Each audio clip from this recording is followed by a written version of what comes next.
शेर आया, देखो बच्चों शेर आया। डर से सब जंगल थर आया। खरगोश हिरन बेचारे झाड़ियों में छुप के सारे। शेर बोला इतना डरे हो क्यों, मैं तो पानी पीने आया हूँ।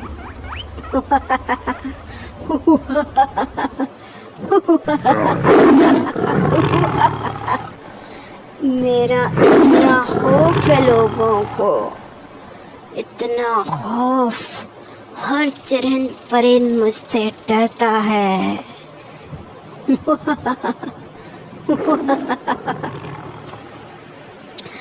ये ऐसा शेर था जो बहुत जालिम था।